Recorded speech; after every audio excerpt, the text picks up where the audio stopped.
Hey guys, Randy here from our Cozy Garden, and today we are starting our foxgloves for next year's growing season. Today is August 14 and we're in the middle of summer here in Zone 3, Alberta, Canada. But I am starting our foxgloves early so that we can have blooms by late spring or early summer next year. So one thing I realized growing cut flowers this year here in Zone 3 is that there is a big gap between your spring flowers, which include your tulips and daffodils, and your summer flowers, which include your zinnias, your dahlias. And that gap, which is roughly 2 to 3 weeks, you just don't have any flowers to offer.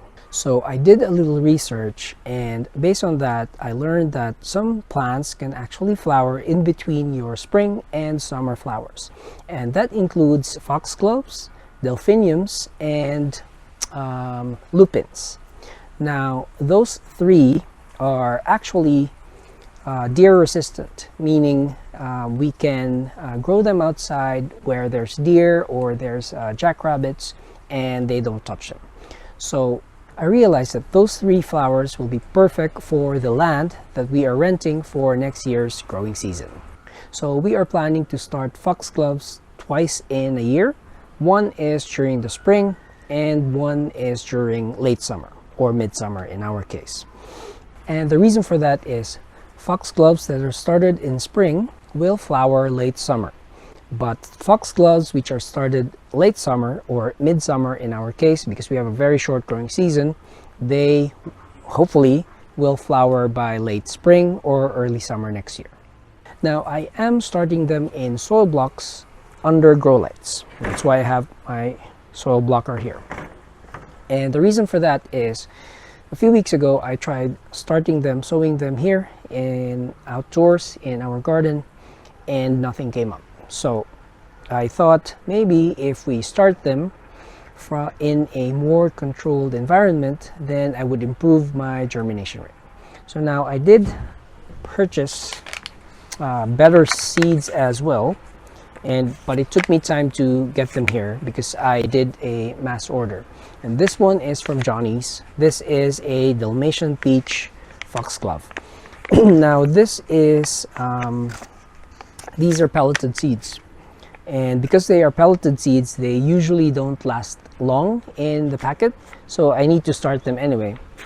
And I bought the one with 500 seeds, but I won't be using all of them because I will be starting them in spring next year as well.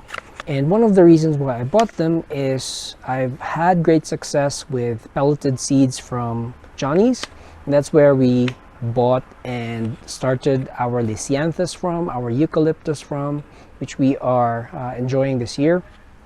So I thought maybe if we get better seeds from Johnny's, then they would have better germination rate. Now they may end up more expensive, especially if you're here in Canada, because they are ordered from the US, and then you would have to pay shipping cost on top of that. If you have way better, more improved germination rate, then they are well worth it. Okay, so now let's start our soil blocks. If you're not familiar with soil blocking, soil blocks are self-contained growing medium. They're basically soil which are pressed together to form a block or a cube. And you would use a soil blocker like this Mini 20. You would press in soil so that they would form into these cubes. Now this one will give you 20 mini soil blocks, which are perfect for our foxgloves. And especially that I am using the Mini 20 soil blocker, I decided to screen the soil that I'm using for them. And the reason for that is I want to get rid of the debris that are in the soil that I'm using for soil blocks, which would improve the form of the soil blocks that I'm making. And that would help ensure that your soil blocks stay in shape as you grow your seedlings in them over the next few days. So I'll just go ahead and make the soil blocks.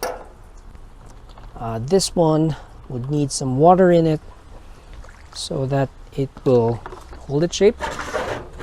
Let's see if you can see that.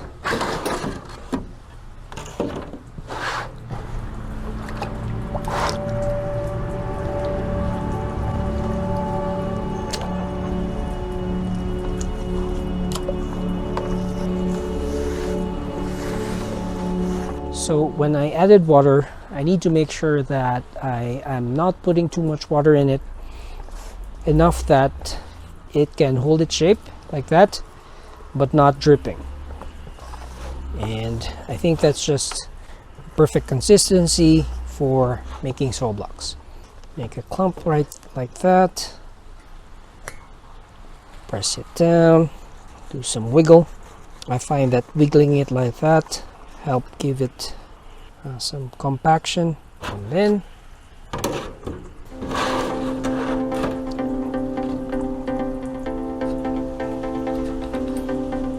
there you go. So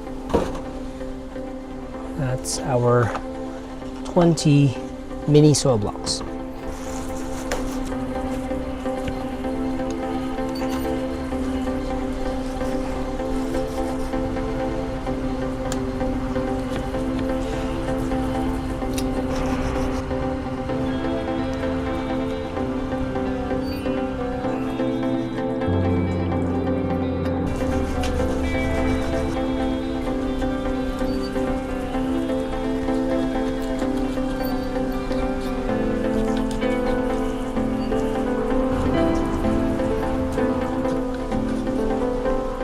And there you go, easy as that. We now have 200 mini sow blocks so that we can start our foxgloves.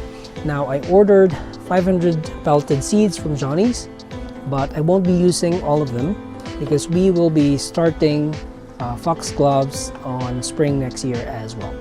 So 200 should be enough for our summer sown foxgloves, and hopefully we will have a good germination rate and winter survival rate by spring next year. Now the next step would be to individually place the pelleted seeds on each of our mini sow blocks. Each mini sow block has this dip in the middle, which is perfect for our pelleted seeds. So for the next step, I'm doing everything here inside the house because I know that these pelleted seeds are very light, and if we get a gust of wind while working with them outside, then they might get blown away and we lose our seeds. So we will be placing these individually on each of our soil blocks, and to do that we have in here a dry empty container, and for me ideally you'd want a clear container. And the reason for that is we will need to pick each of the pelleted seeds and place them on each of the sow blocks. Now this is 500 pelleted seeds, but they don't look that many. We can use our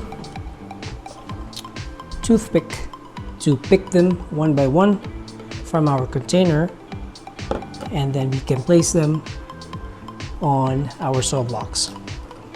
So, let's see. So very careful here not to spill the seeds all over, because I only need 200 anyway. So what I do is I dip the toothpick in a small container with water, and then I make sure I drain the excess water. And now we have a moist tip, and then we use that to pick one pelleted seed. So let's do that. This time, let's see if we can pick one. So if you notice right there, it's a bit blurry. Our toothpick is wet, so let's get rid of that drop of water right there. And then now it's moist, we use that to pick one. Now it's picking up 3 or 2. That's okay. I usually just put this down and then grab the other one and put it on the other sow block.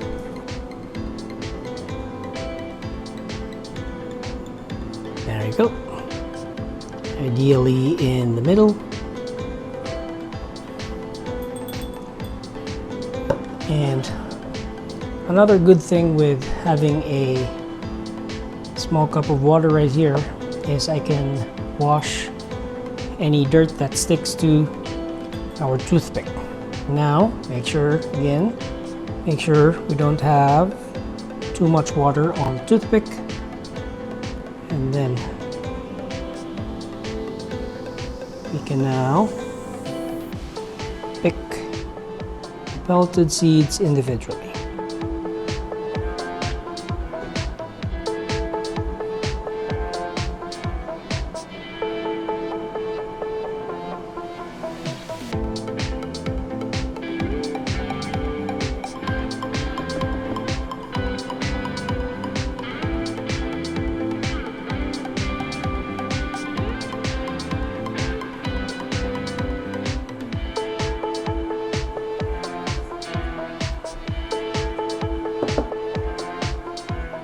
So now we're done with placing pelleted seeds on each of our sow blocks.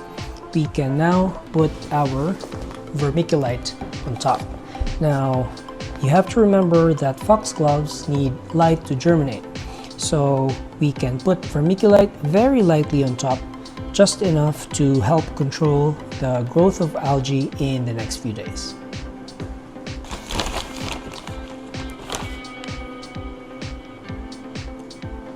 It will also help the pelleted seed to stay in place, especially when you spray on top of the soil blocks.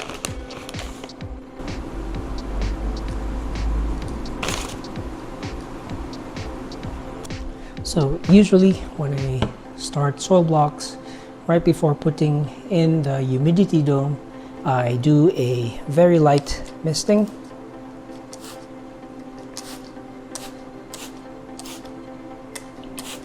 That way I would give it more moisture, but at the same time I need to make sure that I don't blow away the pelleted seeds that we just put in. Then our humidity dome.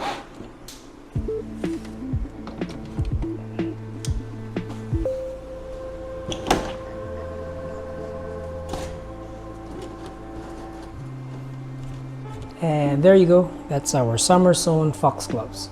So the plan is we will keep them in here under grow lights so that hopefully in the next few days they will start to germinate, and once they start coming up with true leaves, they should be ready for transplant into the farm that we are renting, and ideally before our first frost, so that they have time to establish themselves in there, take root, and hopefully by late spring or early summer next year, these foxgloves will start blooming for us and give us beautiful cut flowers. So if you'd like to stay updated on these seedlings, or if you're liking our content, feel free to subscribe to our channel, Our Cozy Garden, or click that thumbs up like button for this video. Once again, this is Randy from Our Cozy Garden, and until next time, hope you have a wonderful day.